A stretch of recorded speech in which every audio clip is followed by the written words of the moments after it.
So I'll start over. So we attended Mission U, and the topic was the church and disabilities. This is the text. It's very basic, and there's a DVD in the back that's, I think the DVD is actually a little better than the text. I agree. But it does address the basic issue. Today we're going to have try to really keep it to about 30 minutes, but we have a little more time since we're talking through eating. And Becky has a background professionally, as well as personally, working with issues having to do with accessibility. And I'm going to turn it over to her, but I'm the person that goes, okay, move on to the next topic. That's my whole goal. She has too much knowledge. Thanks, I guess, there, Marcia. What I'm going to talk to you about today is, I'm going to talk to you about the church and people with disabilities. And I'm going to talk about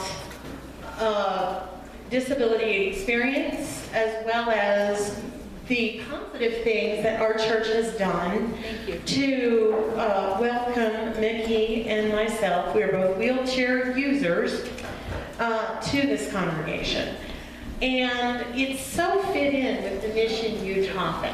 So, first, I want to talk about what a disability is, and then I'm going to talk about language that we use about persons with disabilities. So, a disability is any impairment that affects your activities of daily living, or ADLs, or your life, your function in life.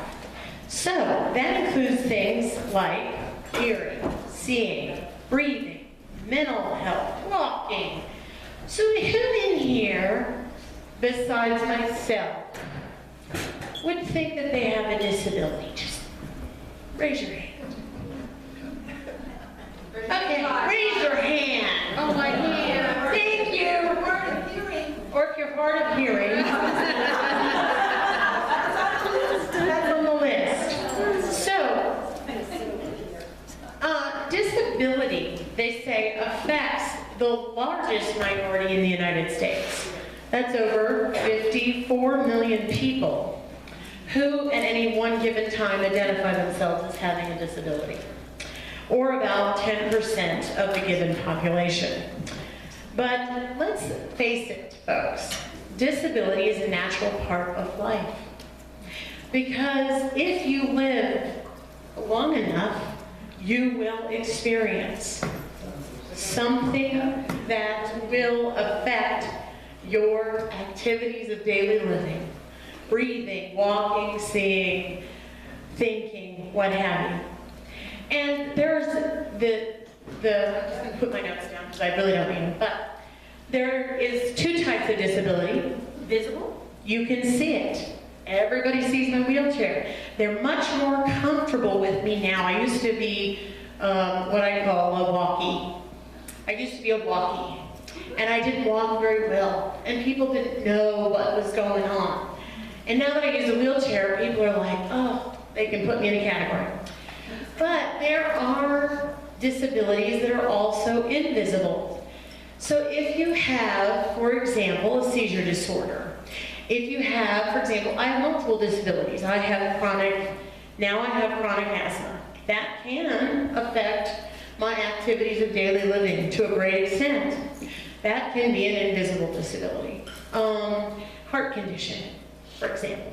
So just because you see folks with those placards that they put, so they can park, just because you see folks with that and they jump out of their car, does not mean that they don't have a disability.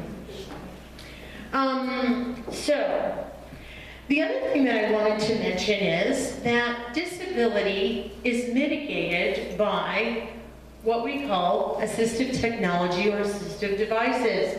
A wheelchair is a piece of assistive technology. But what, ladies, is the most commonly used piece of assistive technology? Anybody give me a guess? Glasses! Whoever said glasses is correct. Because if you lived in the time, say, of Benjamin Franklin, where they were just working on glasses, a lot of people couldn't see. Now we can. And so in the Americans with Disabilities Act, which I'll talk about in a minute, They talk about disability being mitigated by assistive technology. And so I'm part, my disability is somewhat mitigated by the fact that I use a wheelchair. But hey, I'm never gonna get over it, okay? So, the other thing that I wanted to mention is that going into the Americans with Disabilities Act, can somebody turn off their cell phones? Okay. The Americans with Disabilities Act, just very simple, I'm just going to give it to you as simple as possible, is a civil rights law for people with disabilities, period. Okay? And that means that it extends access for people with disabilities in the areas of employment, communications, and public life. All areas of public life. Now, churches are somewhat excluded from that, unfortunately. But I'm going to talk about the wonderful ways that churches, and especially the Methodist Church, has been doing a good job with trying to work on that. Churches are not exempt if they provide public services. So like at a university, for example.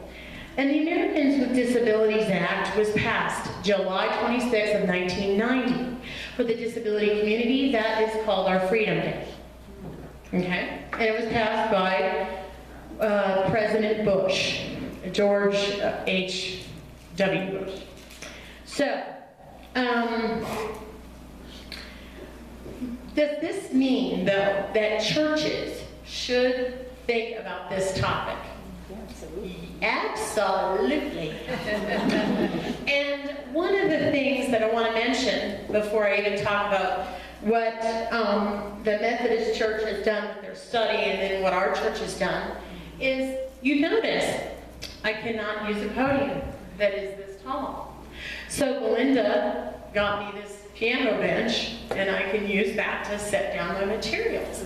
I've been other places where then all of a sudden all my materials fall on the floor because I'm holding them on my lap. And then I'm like, oh well, I'll just have to take it extemporaneously. But obviously our population in the United States is aging. So the thoughts about accessibility, meaning the idea that things are designed universally so that everybody can use them, is really important. I'm not going to, ask everyone to tell me their age in here. That's not what this is about. But just think about, Just think about the fact that the fastest growing portion of our American population is people of retirement age. So this is going to not only help people with disabilities, but everyone in our society. And so the Methodist Church put out, they use this study material. And the way that this book is laid out, if you choose to check it out in the library, is that it basically talks very briefly about disability and all of the terms that I've talked a little bit about. And it goes through, it has chapters on different disabilities. So if you're interested in the ways that people identify. For example, there is a culture in disability. There's a deaf culture, for example, and it talks about that. And I'm not going to spend time to talk about that today. But the accessibility in churches doesn't necessarily, as I said, have to follow the Americans with Disabilities Act. But what does have to happen is what I call adaptability. And adaptability starts with the most important thing of all, attitude. Attitude is everything, ladies. Attitude is welcoming, open-hearted, open-handed welcoming. And certainly that's what Mickey and I have experienced here. So hallelujah to this church. And the attitude is what drives the church to make worship accessible, to make events accessible. So for example, when I came here today, they asked me where I would like to sit. So I sit right over there next to Benita because that's easiest access for me. And that's a small thing, but a very important thing. Because if you are not asked, even where you'd like to sit, so you're sitting in the back, you can't see, you can't hear, then you're thinking, maybe I'm not welcome here. And so attitude is the beginning. And then adaptability is where both, and this is true even in ADA terms, where both a person with a disability, and we always refer to person first, okay? I'm Becky. I'm not labeled by my disability. I'm a lot of other things. And in fact, disability is just, it's there, but it's not my personality. But it's about the fact that the person with the disability and the church come together to figure out the best way to make things adaptable. So for example, one of the things that we've done in our church here, there's a ramp in the front door so we can get in, or this side door rather, and there's parking. It's not perfect, but it's usable. And that's what we're looking for in life. And in fact, one of the things that our church did at the church conference, and you all, if you attended November 20th, in here is an accessibility audit that was done. And some of the things they have, corrected to the best of their ability, given the historic nature of this building. And some of the things they will do in 2015. And some things, for example, the upstairs in the worship space, Mick and I could get up there maybe using rope and tackle, but yeah, and that is the nature of this building. And the other example that I'm going to point out is the bathroom. When we first came here, there was a stall door, the larger stall that we all like, and that I think that they should put everywhere, okay? The door was done the wrong way, so they fixed that. Well, then it created this weirdo thing where suddenly, if the other stall door was open and the accessible stall door, you try to open it, you're trapped. And that happened to me one day, and I'm going, help! Anyway, so what the church did was just change the hinge on the other door. You see, accessibility and adaptations don't have to be expensive. I didn't say, tear down this church building and rebuild it. And for example, in the worship space, what we did, the trustees did, and by the way, I'm now on the board of trustees, so I'll be bugging them. And so's Clay, so we're going to be, bugging them, but we found out that sitting on this side that we sit on, and I hope you all can hear me, this microphone is a little, I'm having trouble with it, but sitting on the original side that we sat on, we realized we couldn't see Pastor Charles. So Pastor Charles would be up there, and we'd be seeing part of Pastor Charles on his head. And because of where the balcony is. And a lot of times we couldn't see the screen either. So we had no idea what was going on half the time. And so we moved over to the other side. And then Miss Jenny noted that there was a recliner platform and I could not get through. And so we moved that. So it's just a process. Think of accessibility in your churches as a process.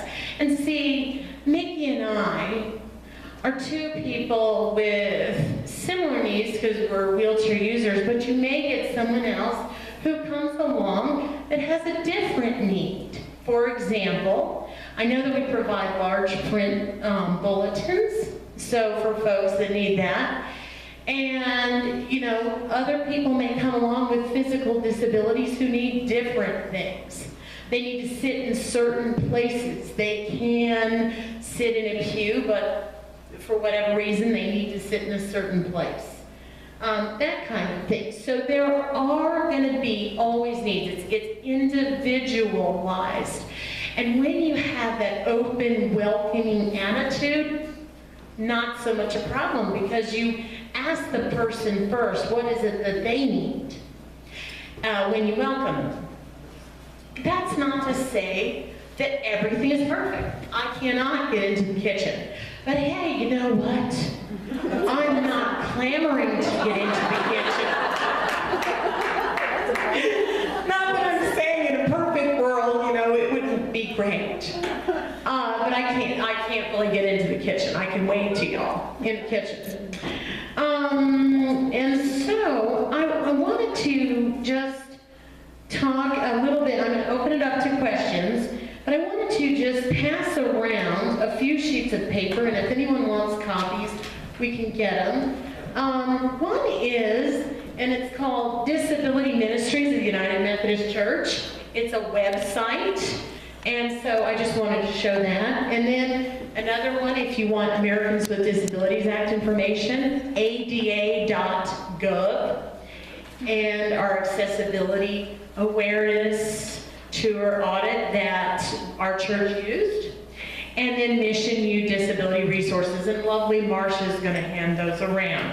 I'd like those back, but if you want a copy, If somebody would like copies, we can make copies. we can make copies, certainly. So, with that, so there's tons of information out there. Tons and tons. With that, I'm going to open it up for questions. Before we do that, sir, after hearing that talk, all right, now when you raise your hand, keep your hand up. How many of you use an assistive walking device? A cane? Okay, raise your hands, keep them up. How many of you are a little hard of hearing? Keep your hands up, keep your hands up. All right, how many people wear glasses, even if it's just for reading or crafts? Is there anybody who doesn't have their hand up? All right. We're all disabled in some way, however we look at it. We have something, some adaptive device. So that's the point Becky was making. Yeah, I guess I'll add another thing to that. I agree with what Marcia is saying completely. Everyone in here needs to open their mind to that idea. But there is also the idea that in our society there is stigma attached to disability. Is there not? Yes. Yes. Definitely. I can tell you on a daily basis. If you use a wheelchair or use have some sort of a disability, it seems like everyone thinks your IQ goes down. It does not.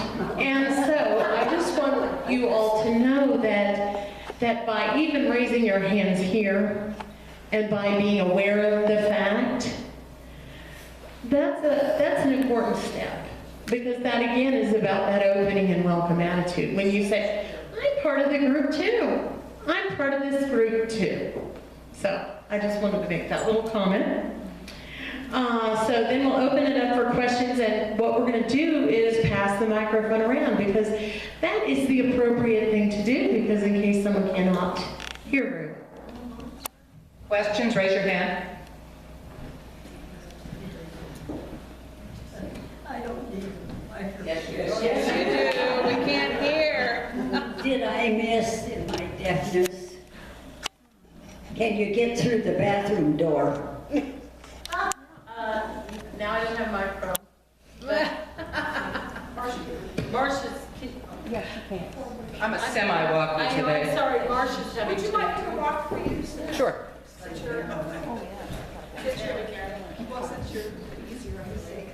I'll answer that. I certainly can get through the bathroom door. I should have said, yay, I can get through the bathroom door. And yay, we're in worship space. I want to just say really quick, where we sit now, we can see everything. anything.